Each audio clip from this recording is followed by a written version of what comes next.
नमस्कार दोस्तों, स्वागत है आपका अपने यूट्यूब चैनल पे। तो आज हम सॉल्व करने जा रहे हैं DSSB TGT SST previous year question paper set 11, जिसका है ये पार्ट सेकंड। तो जो ये पेपर सेट होगा वो हिंदी और इंग्लिश मीडियम दोनों के लिए होगा। ये पेपर सेट बाइलिंगुअल होगा। तो अगर आप इंग्लिश मीडियम से हो या फिर हिंदी मीडियम से हो, दोनों आप ये पेपर सेट साथ में कर सकते हो। तो चलिए शुरू करते हैं इसमें। सबसे पहले पहला क्वेश्चन, फर्स्ट क्वेश्चन है, agenda 21 is the declaration signed by the world leader at blank which took place at Rio de Janeiro Brazil. Agenda 21 विश्व नेताओं द्वारा हस्ताक्षरित घोषणा पत्र है, जिसे खालिस्तान रियो डी जेनेरियो में अपनाया गया। पहला है UNDP, दूसरा है UNCED, थर्ड है UNFPA और डी है UNODC। तो इसका सही आंसर होगा ऑप्शन नंबर बी, यानी कि UNCED था, जिसको रियो डी जेनेरो में अपनाया गया था। इसका फुल फॉर्म है United nation conference on environment and development. United nation conference on environment and development, जो कि 1992 में यानी कि 1992 में हुई थी ब्राज़ील में। नेक्स्ट है, what is the total length of the coast line of India's mainland including Andaman and Nicobar. Andaman और निकोबार सहित भारत की मुख्य भूमि की तटरेखा की कुल लंबाई कितनी है? पहला है 11,290.7 किलोमीटर, या फिर 7,516.6 किलोमीटर, या फिर 7,520.8 किलोमीटर, या 7,546.7 किलोमीटर। तो इसका सही आंसर होगा ऑप्शन नंबर बी, यानी कि 7,516.6 किलोमीटर है भारत की टोटल जो तट सीमा है, तटरेखा है अंडमान और निकोबार सहित। इसमें जो भारत की मुख्य भूमि है, यानी कि अगर हम प्राद्वीपीय समूह को, द्वीपीय समूह को अगर छोड़ दें, यानी कि अंडमान और निकोबार को छोड़ दें, तो भारत की टोटल तटरेखा है 5,422.6 किलोमीटर, यानी कि 5,422 किलोमीटर। नेक्स्ट है, the place where north east and south east trade winds converge is called as. वह स्थान जहाँ उत्तर पूर्वी एवं दक्षिणी पूर्वी व्यापारिक पवनें मिलती हैं कहलाती है। पहला है इसके अंदर, पहला है ओशनिक कॉन्टिनेंटल कन्वर्जेंस जोन महासागरीय महाद्वीपीय अभिसरण क्षेत्र। दूसरा है कॉन्टिनेंटल कन्वर्जेंस जोन महाद्वीपीय अभिसरण क्षेत्र। तीसरा है इंटरट्रॉपिकल कन्वर्जेंस जोन, यानी कि अंतर उष्णकटिबंधीय क्षेत्र। और डी है ओशनिक कन्वर्जेंस जोन महासागरीय एवं महासागरीय अभिसरण क्षेत्र। तो इसका सही आंसर होगा ऑप्शन नंबर सी, यानी कि इसको इंटरट्रॉपिकल कन्वर्जेंस जोन कहते हैं, अंतर उष्णकटिबंधीय क्षेत्र कहते हैं। नेक्स्ट है, the part of Himalayas lying between Sutlej and Kali river is known as. Sutlej व काली नदी के बीच का स्थित हिमालय के भाग को कहते हैं पंजाब हिमालय, हिमाचल हिमालय, कुमाऊं हिमालय, या फिर असम हिमालय। तो इसका सही आंसर होगा ऑप्शन नंबर सी, यानी कि कुमाऊं हिमालय। इसके अंदर जो पंजाब हिमालय है वो सिंधु और सतलज के बीच का है, सिंधु और सतलज के बीच को पंजाब हिमालय। बाद में आ जाता है कुमाऊं हिमालय, जो कि सतलज और काली के बीच में आता है। फिर काली और तिस्ता के बीच को नेपाल हिमालय कहते हैं, काली और तिस्ता के बीच को नेपाल हिमालय। और फिर तिस्ता और दिहांग के बीच को असम हिमालय या फिर असम हिमालय कहते हैं। तो इनके अंदर सबसे पहले आ जाती है सिंधु नदी, ये सिंधु नदी। उसके बाद में आ जाती है सतलज, उसके बाद में सतलज, फिर उसके बाद में आ जाती है काली, उसके बाद में आ जाती है तिस्ता, और उसके बाद में आ जाती है दिहांग। तो सिंधु और सतलज को ये पंजाब हिमालय, उसके बाद में ये वाला कुमाऊं हिमालय, और उसके बाद में ये आ जाता है जो नेपाल हिमालय, और उसके बाद में आ जाता है ये असम हिमालय। नेक्स्ट है, the change of population in a particular area between 2 points of time is known as. किसी क्षेत्र विशेष में 2 समय बिंदुओं के बीच जनसंख्या परिवर्तन को कहते हैं। फर्स्ट है ए माइग्रेशन यानी प्रवासन, दूसरा है नेचुरल ग्रोथ ऑफ पॉपुलेशन, जनसंख्या की प्राकृतिक वृद्धि। तीसरा है ग्रोथ ऑफ पॉपुलेशन यानी कि जनसंख्या वृद्धि। और डी है ग्रोथ परसेंटेज ऑफ पॉपुलेशन, जनसंख्या वृद्धि प्रतिशत।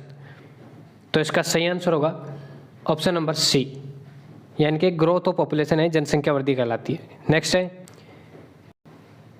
The axis of the earth which is an imaginary line makes an angle of blank with its orbital plane. पृथ्वी की धुरी जो एक काल्पनिक रेखा है अपने कक्षीय तल से खालिस्तान का कोण बनाती है। 64 डिग्री, 66 डिग्री, 68 डिग्री या फिर 65 डिग्री। तो इसका सही आंसर होगा ऑप्शन नंबर बी, यानी कि 66 डिग्री। चूँकि ये पर्टिकुलर 66.66.5 डिग्री का बनाती है, यानी कि 66.5 डिग्री का कोण बनाती है, एंगल बनाती है। नेक्स्ट है what among the following is essential for the sustained quality of life and global piece. जीवन की निरंतर गुणवत्ता और वैश्विक शांति के लिए निम्नलिखित में से क्या आवश्यक है। फर्स्ट है प्रोडक्शन ऑफ रिसोर्सेज यानी संसाधन उत्पादन। दूसरा है डिस्ट्रीब्यूशन ऑफ रिसोर्सेज, संसाधनों का वितरण। तीसरा है यूटिलिटी ऑफ रिसोर्सेज, संसाधन उपयोगिता। तीसरा है इक्विटेबल डिस्ट्रीब्यूशन ऑफ रिसोर्सेज, यानी कि संसाधनों का समान वितरण। तो इसका सही आंसर होगा ऑप्शन नंबर डी, यानी कि इक्विटेबल डिस्ट्रीब्यूशन ऑफ रिसोर्सेज, संसाधनों का समान वितरण। India lies in the region of blank winds. Bharat खालिस्तान हवाओं के क्षेत्र में स्थित है। पहला है नॉर्थ ईस्टर्लाइज, दूसरा है यानी कि पूर्वोत्तर पूर्वा। दूसरा है पीरियोडिक यानी कि सामयिक। थर्ड है वेस्टर्लाइज यानी पश्चिमी। और डी है लोकल यानी कि स्थानीय। तो इसका सही आंसर होगा ऑप्शन नंबर ए, यानी कि नॉर्थ ईस्टर्लाइज, पूर्वोत्तर पूर्वा के बीच में। कि जो इंडिया है वो 6 डिग्री 4 मिनट नॉर्दर्न से लेकर 37 डिग्री 6 मिनट नॉर्दर्न के बीच में आता है, इसलिए ये पूर्वोत्तर पूर्वी हवाओं या फिर नॉर्दर्न ईस्टर्लाइज विंड्स के बीच में आता है।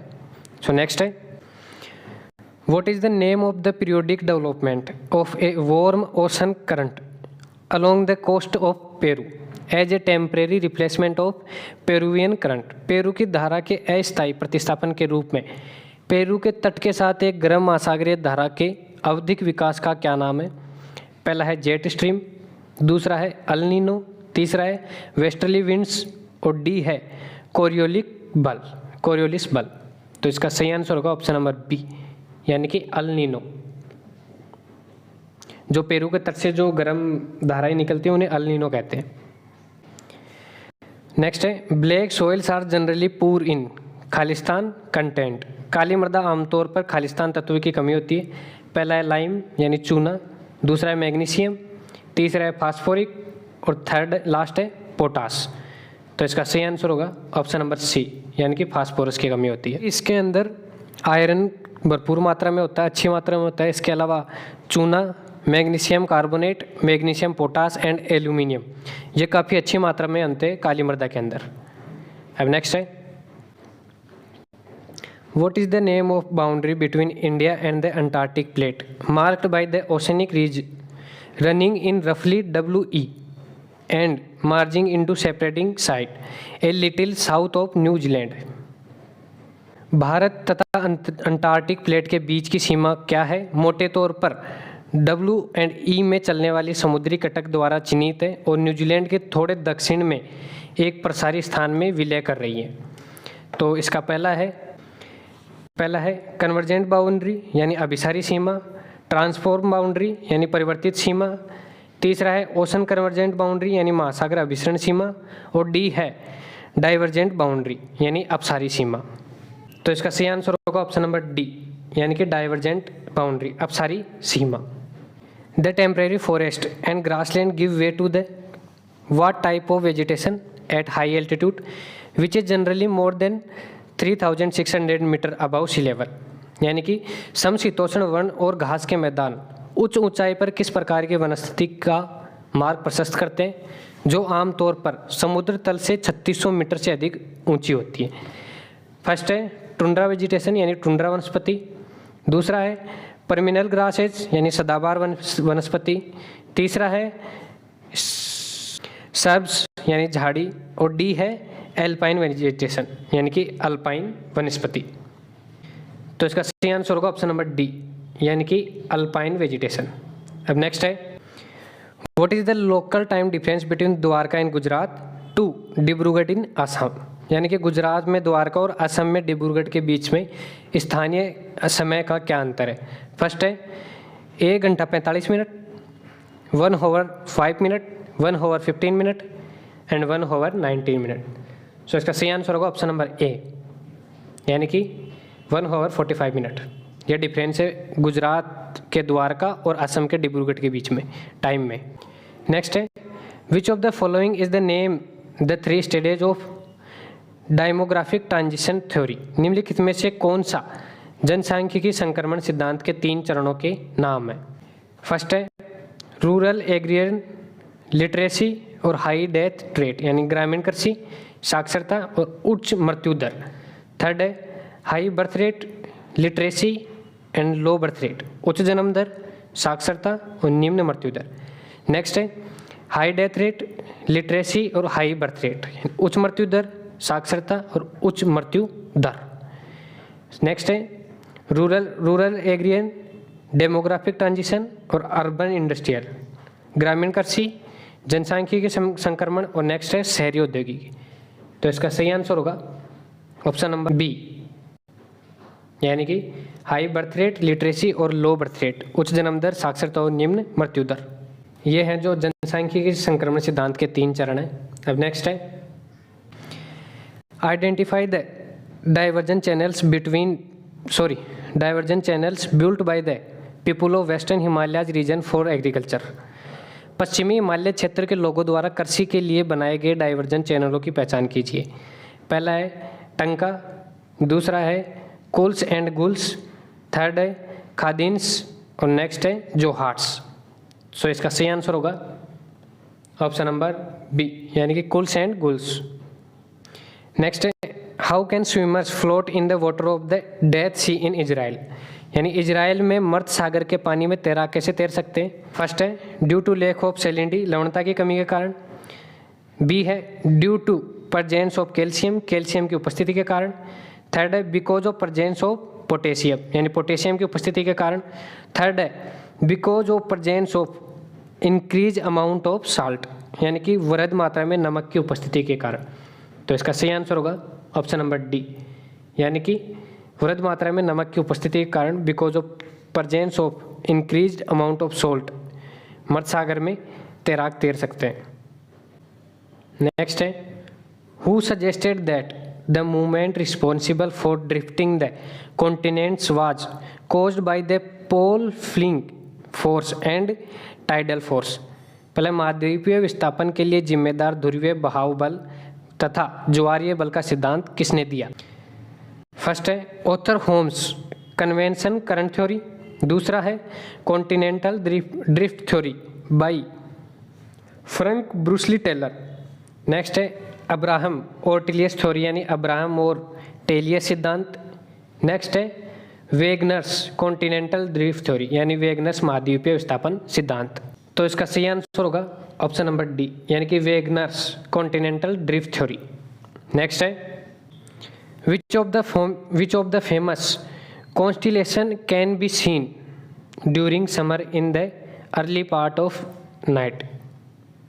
फर्स्ट है ओरियन, सेकंड है उर्सा मेजर यानी कि सप्तर्षि मंडल, थर्ड है लियो मेजर और नेक्स्ट है ग्रेट बियर यानी सप्तर्षि। तो इसका सही आंसर होगा बी एंड डी यानी कि इसका सही आंसर है बी और डी, यानी कि जो गर्मियों में जैसे ही सूर्यास्त उससे पहले हम सप्तऋषि मंडल या सप्तर्षि यानी कि उर्सा मेजर या ग्रेट बियर देख सकते हैं आसमान के अंदर। सो इसका नेक्स्ट है what is the main M of the national population policy 2000 यानी कि 2000 जो राष्ट्रीय जनसंख्या नीति 2000 का मुख्य उद्देश्य क्या है। पहला है डेवलपिंग चाइल्ड ओरिएंटेड प्रोग्राम्स यानी बाल विकास उन्मुख कार्यक्रम। नेक्स्ट है एन एडोलिसेंट्स प्रोग्राम, किशोरावस्था कार्यक्रम। सी है डेवलपिंग फीमेल ओरिएंटेड प्रोग्राम्स, महिला विकास उन्मुख कार्य। Making family welfare as people centred programme, यानी कि परिवार कल्याण कार्यक्रम जो जनोन्मुखी हो। तो इसका सी आंसर होगा ऑप्शन नंबर डी, यानी कि परिवार कल्याण कार्यक्रम को जनोन्मुखी बनाना। नेक्स्ट है व्हाट इज कॉन्टिनेंटलिटी, यानी कि महाद्वीपीयता क्या है। The experience of extreme weather condition due to high altitude, यानी कि अधिक ऊंचाई के कारण चरम मौसम की स्थिति का अनुभव। नेक्स्ट है the experience of extreme weather condition due to lower altitude, निम्न ऊंचाई के कारण चरम मौसम की स्थिति का अनुभव। नेक्स्ट है the experience of extreme weather condition due to distance from river, नदियों की दूरी से के कारण चरम मौसम की स्थिति का अनुभव। और नेक्स्ट है the experience of extreme weather condition due to distance from sea, यानी कि समुद्र दूरी के कारण चरम मौसम की स्थिति का अनुभव। तो इसका सही आंसर होगा ऑप्शन नंबर डी, यानी कि the experience of extreme weather condition due to distance from sea, समुद्र से काफ़ी दूरी के कारण मौसम की स्थिति का अनुभव। नेक्स्ट है which among the following is highest quality hard coal, निम्नलिखित में से कौन सा उच्च गुणवत्ता वाला कठोर कोयला है। पहला है बिटुमिस, दूसरा है एंथ्रेसाइट, तीसरा है हेमेटाइट और डी है लिग्नाइट। तो इसका सही आंसर होगा ऑप्शन नंबर बी, यानी कि एंथ्रेसाइट। जो एंथ्रेसाइट कोयला है वो उच्च गुणवत्ता है, उच्च गुणवत्ता होता है यानी कि हाई क्वालिटी का होता है। इसमें सबसे हायर क्वालिटी कोल होता है एंथ्रेसाइट, उसके बाद में बिटुमिनस, उसके बाद में लिग्नाइट और सबसे कम क्वालिटी का होता है, सबसे लोअर क्वालिटी का होता है पिट जो कोल होता है वो। नेक्स्ट है what is the name of national highway number 1, यानी कि राष्ट्रीय राजमार्ग संख्या 1 का क्या नाम है। फर्स्ट है शेरशाह सूरी मार्ग, दूसरा है दुर्गापुरा एक्सप्रेसवे, तीसरा है डिब्रूगढ़ टू टुईपांग रोड और नेक्स्ट है APCARDA ग्रीनवे। सो इसका सही आंसर होगा ऑप्शन नंबर ए, यानी कि शेरशाह सूरी मार्ग। बट ये जो पुराने नेशनल हाईवेज थे उनके नंबर थे, यानी कि जो पुराने अभी नए नेशनल हाईवे के नंबर निकाल दिए हैं, यानी कि नए राष्ट्रीय राजमार्ग संख्या बदल दी गई है। तो अभी जो नेशनल हाईवे नंबर 1 है वो लेह है, बारामूला, श्रीनगर से लेकर लेह तक का है, जिसे हम राष्ट्रीय राजमार्ग संख्या 1 कहते हैं। यानी कि वर्तमान में लेह से लेकर, लेह से होते हुए बारामूला जाता है, फिर श्रीनगर, बारामूला, फिर उसके बाद में श्रीनगर और उसके बाद में लेह तक। यानी कि ये ऐसे होते हुए ये जो पूरा 422 किलोमीटर यानी 422 किलोमीटर लंबा हाईवे है, जिसको अभी नेशनल हाईवे नंबर 1 है, जो कि अभी जम्मू एंड कश्मीर के अंदर है। नेक्स्ट है the industries that produce raw material for other industries are known as, ऐसे उद्योग जो अन्य उद्योगों के लिए कच्ची सामग्री का उत्पादन करते हैं जाने जाते हैं। अनऑर्गेनाइज्ड सेक्टर, असंगठित क्षेत्र। स्मॉल स्केल इंडस्ट्रीज, लघु उद्योग। बेसिक इंडस्ट्रीज, मूलभूत बुनियादी उद्योग। और नेक्स्ट है फुटलोज इंडस्ट्री, फुटलोज उद्योग।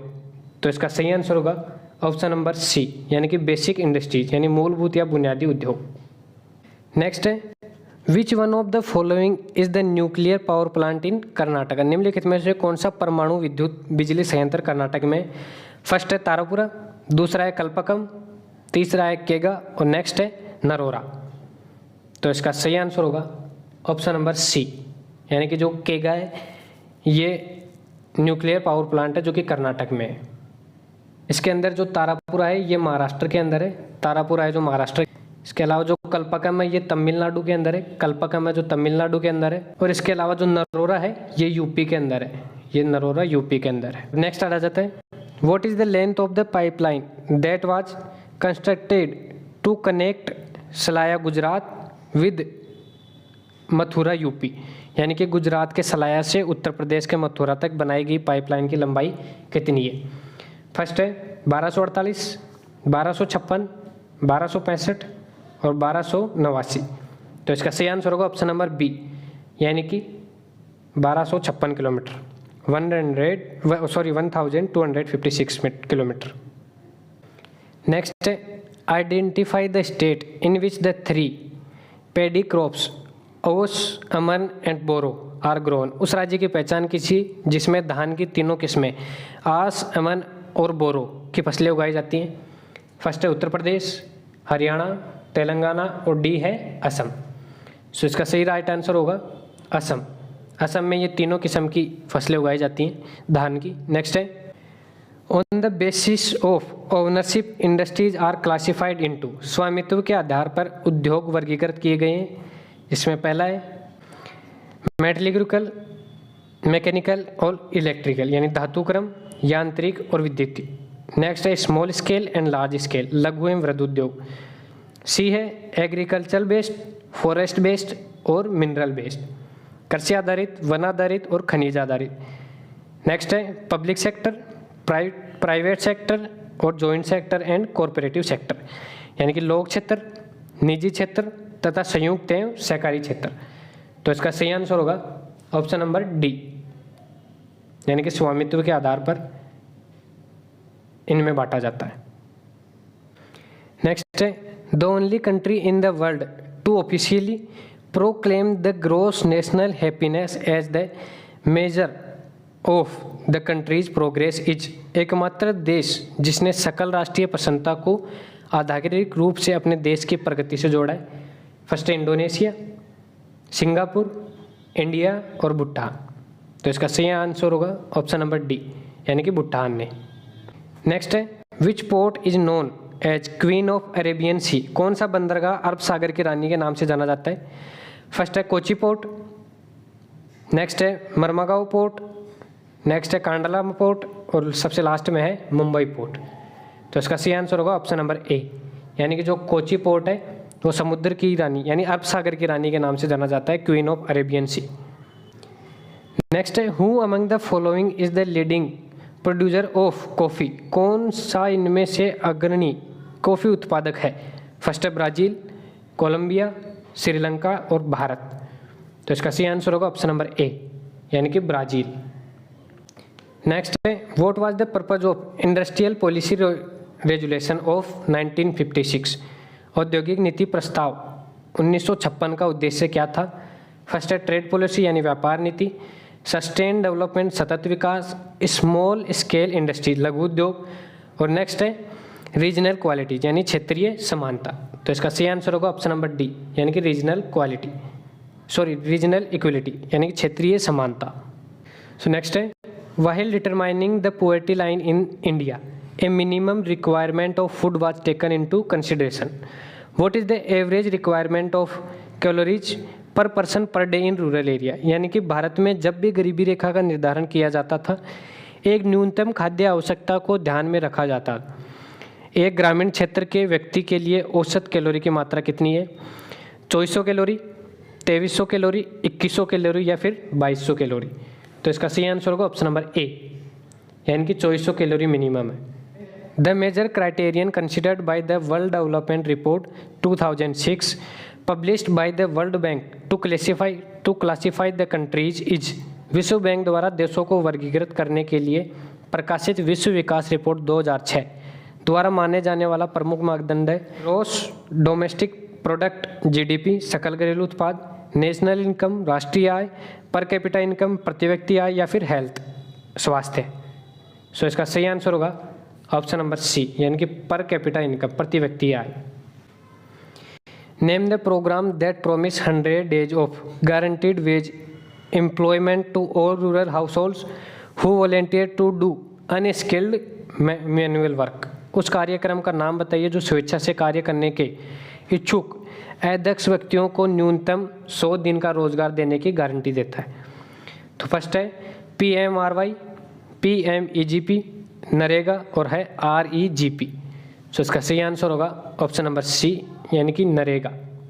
ये 100 दिन का रोजगार प्राप्त करवाता है ग्रामीण इलाकों में, जो कि 2 फरवरी 2006 को आंध्र प्रदेश के बंदापाली इलाके से शुरू हुआ था, जिसका नाम बदल के 2 अक्टूबर 2009 को इसका नाम बदलकर मनरेगा कर दिया गया था। सो नेक्स्ट है मिनरल्स ओकर in the blank in igneous and metamorphic rocks, आग्नेय तथा रूपांतरित चट्टानों में खनिज पाया जाता है। फर्स्ट है लोड्स, सेकंड है बेड्स, थर्ड है लेयर्स और डी है रेडियल मास यानी कि अवशिष्ट द्रव्यमान। इसका सही आंसर होगा लोड्स। नेक्स्ट है jute grows well on which type of soil, jute किस फसल पर, जूट की जो फसल है वो किस मृदा पर अच्छी तरह से उगती है या फिर पैदा होती है। फर्स्ट है ब्लैक सॉइल, रेड सॉइल, एलुएल सोड यानी कि जलोढ़ मृदा और सबसे लास्ट है येलो सॉइल यानी पीली मृदा। सो इसका सही आंसर होगा ऑप्शन नंबर सी यानी कि एलुएल सोल पे यानी कि जलोढ़ मृदा पे जूट अच्छे से पैदा होता है। नेक्स्ट है disasters are classified into 4 type, floods come under which type of disaster, यानी कि आपदाएं 4 वर्गों में वर्गीकृत है, बाढ़ किस वर्ग के अंतर्गत आती है। फर्स्ट है स्थलीय यानी कि टेरेस्ट्रियल, नेक्स्ट है बायोलॉजिकल यानी कि जैविकीय, नेक्स्ट है जलीय एक्वाटिक और डी है एटमॉस्फेयर यानी वायुमंडलीय। तो इसका सही आंसर होगा ऑप्शन नंबर सी यानी कि एक्वाटिक यानी कि जलीय।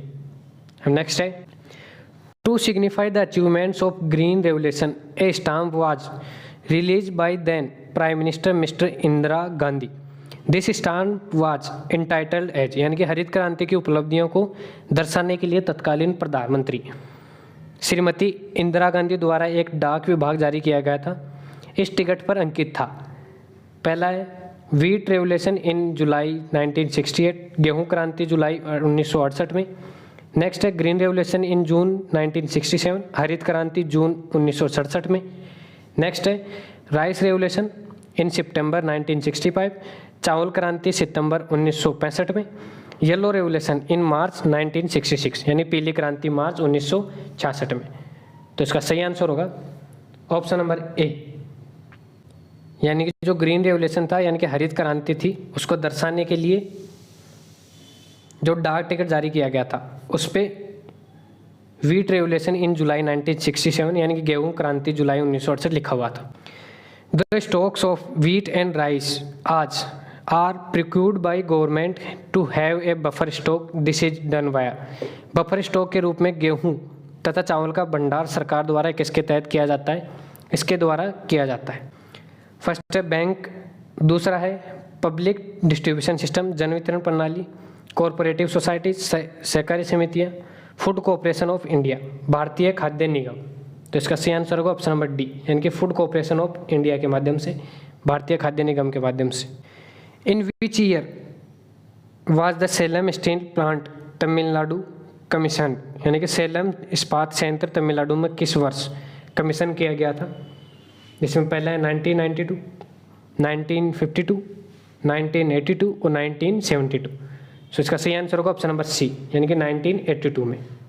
सो नेक्स्ट है all those private sector establishment and the public sector establishment that employees 10 और मोर हायर्ड वर्कर्स आर कॉल्ड, वे सभी सार्वजनिक और निजी क्षेत्र उपक्रम जो 10 या 10 से अधिक कामगारों को नियोजित करते हैं कहे जाते हैं। फॉर्मल सेक्टर एस्टेब्लिशमेंट औपचारिक क्षेत्र प्रतिष्ठान, ट्रेड यूनियंस श्रमिक संघ ट्रेड यूनियंस, नेक्स्ट है प्राइवेट सेक्टर एस्टेब्लिशमेंट्स निजी क्षेत्र उपक्रम और डी है पब्लिक सेक्टर एस्टेब्लिशमेंट यानी कि सार्वजनिक क्षेत्र उपक्रम। तो इसका सही आंसर होगा ऑप्शन नंबर डी यानी कि public sector establishment. A situation when it becomes a burden for the lenders to repay the loan and needs borrower a new loan to pay existing is called, ऐसी परिस्थिति जब लिए गए कर्ज पर ब्याज अदायगी हेतु एक नया ऋण लेना पड़े कहा जाता है। डिमांड ड्राफ्ट मांग पत्र, डेप्थ ट्रेड यानी कि ऋण जाल, टर्म्स ऑफ क्रेडिट साख शर्तें, मीडियम ऑफ एक्सचेंज यानी विनिमय का दर विनिमय का माध्यम। तो इसका सही आंसर होगा ऑप्शन बी यानी कि डेप्थ ट्रैप यानी ऋण जाल। नेक्स्ट है an asset that a borrower owns and use the same as a guarantee to the lender until the loan is repaid is known as, एक उधारकर्ता ऋण प्राप्ति हेतु अपनी संपत्ति जो वह गारंटी के रूप में ऋणदाता के पास रखता है जाना जाता है। पहला डिपॉजिट यानी जमा, दूसरा है गारंटी यानी प्रत्याभूति देना और थर्ड है कोलेटरल यानी संपार्श्विक। नेक्स्ट है मोर्टेग यानी बंधक। सो इसका सही आंसर होगा ऑप्शन नंबर सी यानी कि कोलेटरल, संपार्श्विक। नेक्स्ट है, who was the founder of ग्रामीण बैंक इन बांग्लादेश। बांग्लादेश में ग्रामीण बैंक का संस्थापक कौन था? पहला है मेरी हाउटन, नेक्स्ट है बाबुल शाह, नेक्स्ट है प्रोफेसर मोहम्मद यूनुस, नेक्स्ट है भवेंद्र ठाकुर। सो इसका सही आंसर होगा ऑप्शन नंबर सी यानी कि professor Mohammad Yunus. What is the essential feature of a barter system, यानी बार्टर प्रणाली विनिमय का आवश्यक गुण या विशेषता क्या है? फर्स्ट है अवेलेबिलिटी ऑफ गुड्स, सामान की उपलब्धता, डिमांड फॉर गुड्स, सामान की मांग, डिजायर फॉर द गुड्स, सामान की इच्छा, और नेक्स्ट है डबल कोइंसिडेंस ऑफ वांट्स, यानी कि जरूरतों या इच्छाओं का दोहरा संयोग। तो इसका सही आंसर होगा ऑप्शन नंबर डी यानी कि डबल कोइंसिडेंस ऑफ वांट्स, जरूरतों या इच्छाओं का दोहरा संयोग। तो धन्यवाद दोस्तों, आज के लिए इतना ही था। अगर आपको इसकी PDF चाहिए तो हमारे टेलीग्राम चैनल को ज्वाइन कर ले, वहाँ पे इसकी PDF मिल जाएगी। धन्यवाद दोस्तों।